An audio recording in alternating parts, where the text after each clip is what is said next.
तूच. पण एक प्रश्न स्वतःला विचार, तू खरंच स्वतःवर विश्वास ठेवतोस का? का अजूनही तुझ्या मनात शंका आहेत मित्रा, की माझ्याने नाही होणार, मी नाही करू शकणार? अरे समोर संकट असली ना, परिस्थिती अनुकूल असली तरी एक गोष्ट नेहमी लक्षात ठेव बाळ, प्रत्येक मोठ्या यशामागे अनेक संघर्ष लपलेली असतात. मित्रा, कधी तू विचार केलाय का रे, एखाद्या बीजाला अंकुरित होण्यासाठी, त्याला मोठा वृक्ष होण्यासाठी प्रचंड अंधारातून बाहेर येऊन झाड बनावं लागतं रे. आणि सूर्य तर रोज उगवतो ना, पण त्याच्या प्रकाशाला सुद्धा ग्रहण लागू शकतं मित्रा, पण तरी तो पुन्हा उजाळतोच ना. नदीला समुद्र गाठायचं असेल ना मित्रा, तर शेकडो अडथळे पार करावेच लागतात. मग मित्रा, तूच का थांबतोयस रे? का थांबतोयस मित्रा? तू अपयशी नाहीयेस, तू अपयशी नाहीयेस मित्रा, फक्त तुझं अजून यश बाकी आहे मित्रा. बघ, स्टीव्ह जॉब्सला त्याच्या कंपनीतून बाहेर काढलं गेलं, पण त्याने जगाला ऍपल सारखा ब्रँड दिलाय. विराट कोहलीला सुरुवातीला अनेकदा संघातून बाहेर बसावं लागलं, पण त्याने कधीही हार मानली नाही रे मित्रा. हे बघ, एक्झाम्पल्स इतकी आहेत ना, तर ती सांगेल तर वेळ कमी पडेल. यशाच्या वाटेवर थोड्या जखमा झाल्या ना मित्रा, तरी ध्येय सोडायचं नसतं बरं. प्रत्येक वेदना ही तुला पुढे जाण्यासाठी मिळालेला एक सिग्नल आहे.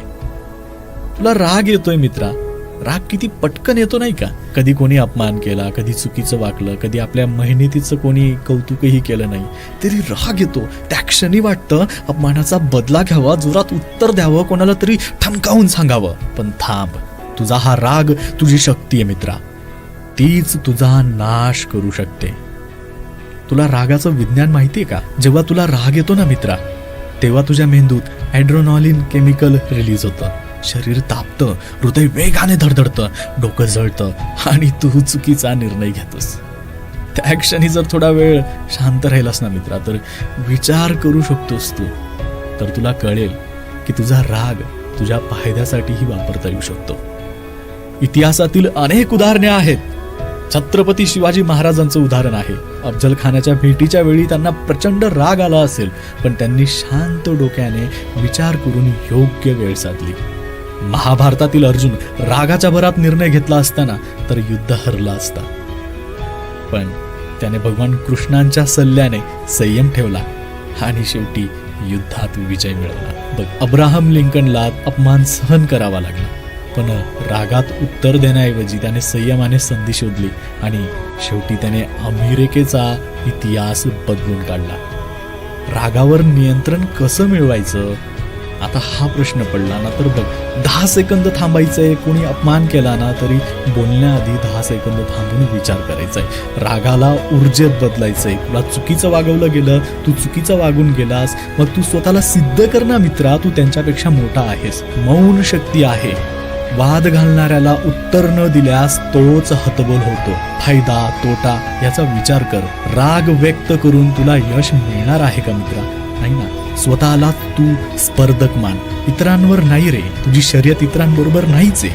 तुला तर स्वतःला सिद्ध करायचंय, म्हणून स्वतःला सिद्ध करण्यावर फोकस कर. रागावर ताबा ठेवायचा आहे की त्या आगीत तुला स्वतःला जळायचंय, हे मित्रा तुझ्याच हातात आहे. लोक काय म्हणतील, कोण काय म्हणेल, यावर तुझं यशाचं गणित नाही रे ठरलेलं. तुला तुझ्या संयमावर, तुझ्या मेहनतीवर आणि तुझ्या ध्येयावर तुझं यश अवलंबून आहे. आता वेळ आली आहे मित्रा, तुला उठायचंय, तुला धडपडायचंय, तुला स्वतःला सिद्ध करायचंय. अरे कोण काय म्हणेल याचा विचार करणं थांबव मित्रा. अपयशाची भीती मनातून काढून टाक, कारण तुझं यश हे तुझ्या मनस्थितीवर अवलंबून आहे. स्वतःवर विश्वास ठेव मित्रा. काम सुरू कर आणि बघ, एक दिवस तुझं नावच सक्सेस म्हणून ओळखलं जाईल. आय होप हा व्हिडिओ तुम्हाला नक्कीच आवडलेला असेल, तर नक्कीच लाईक करा, शेअर करा तुमच्या मित्रांना, परिवारामध्ये, आणि खाली कमेंट्स करून तुमचे प्रश्न विचारा किंवा काही डाऊट्स असतील विचारू शकतात, किंवा काहीही बोलायचं असेल व्हिडिओबद्दल तर खाली कमेंट्स करून सांगा. आणि अशाच प्रकारची तुमच्या आवडती व्हिडिओज बघण्यासाठी चॅनलला सबस्क्राईब करून बेल आयकॉन नक्कीच प्रेस करा. मी